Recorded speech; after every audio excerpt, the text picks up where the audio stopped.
देवेंद्र सरिता गंगाधरराव फडणवीस ईश्वर साक्ष शपथ घेतो की कायद्याद्वारे स्थापित झाले आहे अशा भारताच्या संविधानाबद्दल मी खरी श्रद्धा व निष्ठा बाळगेन। मी भारताची सार्वभौमता व एकात्मता उन्नत राखीन।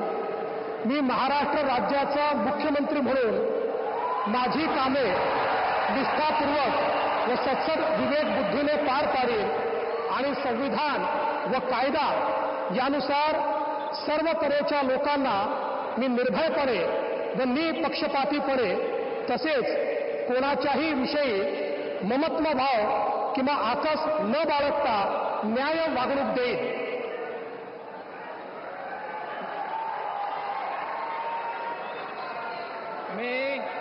मी देवेंद्र